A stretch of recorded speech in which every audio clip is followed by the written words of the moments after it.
Hello everybody, Raven Knight here, and welcome to another episode of For Honor Executions Graded. This is the series where we take a look at all of For Honor's heroes, go over all their unique executions, and give them a grade to decide just how good their executions really are. We've been doing this series for a while, guys, and we're almost done. Only 2 more heroes to go, and today we are taking a look at the Afeera, one of the Outlanders of For Honor. And guys, I'm going to go ahead and tell you, I'm very excited to take a look at this because we're dealing with a hero who uses an actual mace weapon. Not the flail like what the Conqueror does, but a mace weapon. And maces bring a lot of fun to the game, and she also comes in with a shield weapon set to go along with it. So this is going to be very creative. Very excited to take a look at this. But before we get started, we need to lay down the ground rules, don't we? Especially for those of you who are brand new to this series and have no idea what's going on. You'll want to take a look in the upper right hand corner of the screen right now, or down in the description below. It will take you to a video called That's an Execution, where I go over all of my rubrics and all of my plans for how I grade this, basically what I'm looking for.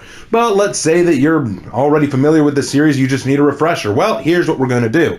Afeera only has 4 executions, so I'm going to take a look at those 4 executions and grade them on 4 criteria. Lethality, how deadly is the execution? Realism, is this an execution you could realistically pull off, or is it too supernatural? Efficiency, is this something you'd want to use on the battlefield? Is it quick and effective for battlefield use? And then finally, cool factor. Is this just an all-around cool execution that fits with Afeera's personality? That's what we're going to be looking for today, so let's not waste any more time and get right into Afeera's executions. First up, we have Fate's End. Alright, Fate's End, not bad. Alright, so we're going to go ahead and start with lethality for this. Lethality, I'm going to give it a 4. We have multiple head strikes with the shield. The shield, I think, hits the head, I think, twice. Let's count it out. We've got 1, 2, 3, 4. 4 strikes, 2 with the mace, 2 with the shield. All that combined is going to cause multiple fractures on the head, especially the final strike with the mace downward. If you hit someone with that much force on the head and it causes their body to flip, you undoubtedly cracked open the skull. We're going to see internal brain bleeds. This is going to kill. At the very least, what's going to happen is it's going to knock him unconscious, and he will die while unconscious because his head is going to pool with blood. His skull is most definitely cracked open. This man is dead. There's no question about that in my mind. For realism, I'm going to give it a 3. For the most part, this is actually pretty realistic. I like the way that she kind of, there's so much I could break down with this, so let's just start with the beginning. She initially deflects Warden's punch and then bops him with the mace. I actually like that. Many people think of these maces as like huge wind-up striking weapons, and they can be, but that's not the only way you want to use them. I like this deflect into a bop to the head. That's very good. It requires minimal energy or effort, and the heavy, dense weight of the mace will cause a contusion on its own. Then uses her arm to block the enemy's arm to land in a few shield hits to disorient, and then finally a major head down swing to knock Warden on his back. The only thing that's unrealistic about this is Warden's flip. I do not think that you would see someone do that flip with a head strike. I think what's going to happen is they're just going to fall flat on their face. You're going to hit them, and then they're going to just land on the ground. They're just going to go face first into the ground. They probably would not do that flip. In order for them to do that flip, they would need a forward momentum strike as well, and I don't think we're going to get that here. I think this is more of just a downward strike, so they probably wouldn't do that flip, so I give it a 3 for realism. Still, really, really cool. For battlefield efficiency, I'm going to give it a 4. The execution is methodical. It isn't as fast as you probably could think. I mean, you might be saying, Raven, couldn't she just hit him once and be done with it? Yes, but I like the fact that she is being doubly sure. Like I said, she hits the head 4 times. She makes sure that the Warden never lands a grab on her, never manages to grab her, never manages to touch her, and then constantly manages to combine her blocks and deflects with a strike so that way the Warden is confused, disoriented, and that way he has no way to escape. She makes full use of her motion and is very quick in the execution, so I do like this one just fine. I think that's a good 4 for efficiency. And then for cool factor, I think that's a 4 as well. This is a very cool execution. This is very neat and fluid to watch. It shows Afeera has a lot of precision in what she does. She flows very well. It's not as acrobatic as some of her others, but we're going to talk more about those acrobatic executions in just a little bit, let me tell you. But this one definitely fits. I don't see any problem with it. So that gives this execution a 15 out of 16, which is a 94%. A really good execution to start off. Next up is Sultana's Sanction. Alright, so for Sultana's Sanction, I'm going to give that a 3 for lethality. The problem I see here is, while I don't mind the strike, it is a singular strike straight down, and it's almost a flicking strike. It's almost remember the flicking strike that she did at the beginning of the first one where she kind of just bopped him in the face? That's kind of what I'm seeing here. Though it is swung downward, and that's combining momentum with gravity, I have been hit in the head with a crowbar in a similar way. I'm still alive to talk about it, though I got a nice scar to tell the story. I don't know. A part of me wants to say that this will most definitely kill. A part of me does want to say that, but another part of me is very skeptical. So I got to go on my skeptical side and go with a 3, maybe an honorary 4, but a 3 nonetheless. For realism, I'm going to go with a 2 for this one, and it mostly has to do with the flip. Watch carefully when he pulls her over. Now, if you'll notice, the moment she pulls Warden over her shoulder, what is Warden being pulled by?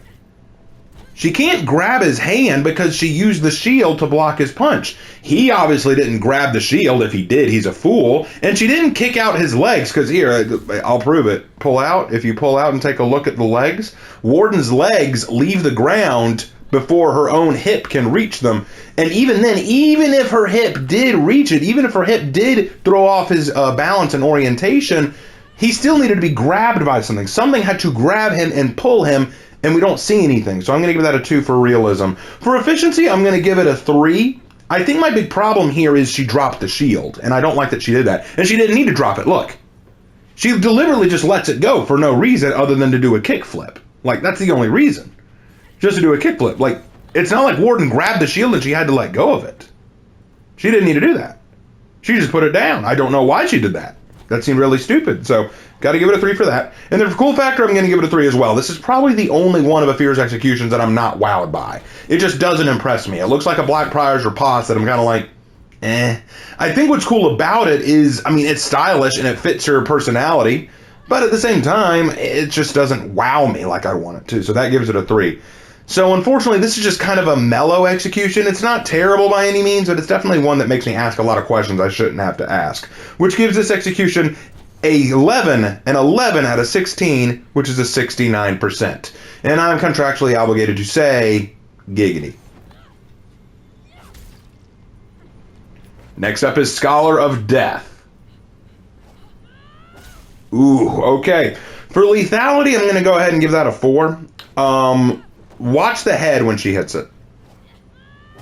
See the way the head jerked and wobbled like a bobblehead there? That means that the spine or vertebra connecting the head to the spine has been severed, and the head is now just shaking on its tendons. This person's dead, okay? Even if the mace did not cause a skull fracture, which it most likely would, that severing of the spine from the vertebra, from the neck, he's dead. This person is done. That is brutal. So that is a lethality of 4. For realism, I'm going to give this a 4 as well. You could do this. I wouldn't recommend it, but you could do this. Essentially what she starts with is she starts with a throwing of the kicking and then throwing of the shield, knocking him on one knee, steps off the knee, uses her hand on his shoulder to balance, and then strikes the top of the head. Now, the problem with striking the top of the head this way is you have no rooting other than where your hand is. And if you look very carefully, she starts to come off of his shoulder when she strikes. Watch. As soon as her hand left his shoulder, that's when she struck, and I don't like that. Usually you like to be rooted in something when you make your strike, because otherwise it's just all arm power. Now, she could still get the kill this way. I'm not saying she couldn't, but you want to be rooted when you make your strike. If you're just doing jumping around strikes, it's a bad idea. So I'm gonna give it an efficiency of 4. I'm gonna give this a realism of 4 because you could do this. You could do this. I'm not saying you couldn't. I just don't recommend it that much. For efficiency, I gave it a 4 as well. It is very quickly done. It puts the opponent on his knee so that he can't run away. And while she did drop the shield, this time it was at least for a purpose to put him on his knee, and she quickly got it back up again.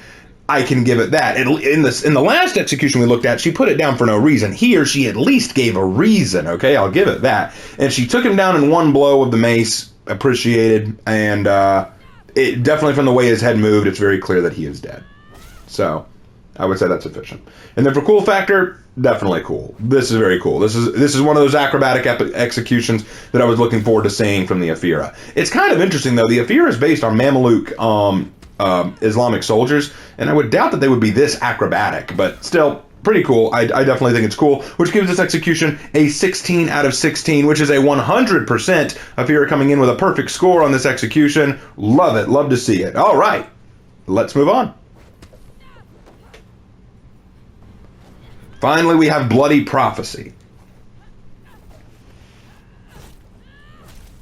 You know, it was this execution that first made me think that Afeera should have been based on a snake of some kind, because look at the way she kind of coils around him, like just brings him down like a python, just wrapping around him like this. It's so cool. It's so awesome. I absolutely love it.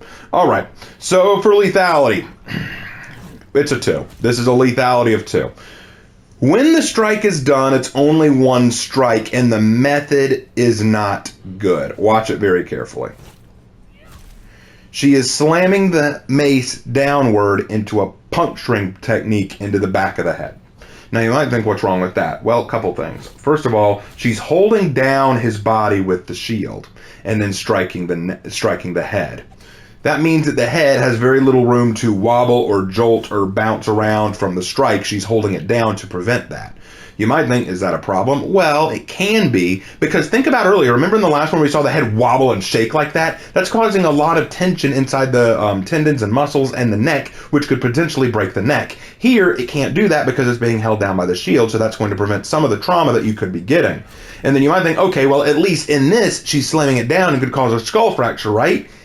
Yes, but that's not the point of the mace. The mace, you want to do a drive through. This isn't a puncturing weapon. This isn't a spear. This isn't a sword. You don't want to puncture. You want to swing that thing like a baseball bat, because that's how bludgeoning weapons work. Piercing weapons can be used to punch through something. Bludgeoning weapons are designed to strike alongside something. You swing that crap into his jaw and shatter his jaw. You swing it into his ribs and shatter his ribs. The idea behind the way you do a puncturing weapon, is you strike it through your opponent. The way you use a bludgeoning weapon is you swing it into your opponent. You know, it's not used the proper way. Unfortunately, you're not going to secure as much trauma from this as you might like to, and there is a chance that all this would do is give him a concussion. Am I saying that it's guaranteed it'll give him a concussion? I mean, it may kill. There is a chance this could kill, but I have my concern that it will not. That's my issue. Even with the second execution, Sultana's Sanction, even with that one, I believe that would kill more than this, because at least she was treating the mace like a mace, a downward swing that struck the head and caused it to bounce. This is pinning him down and conking him on the head. I'm sorry, there's a chance he would live through that, so that's a 2 for lethality.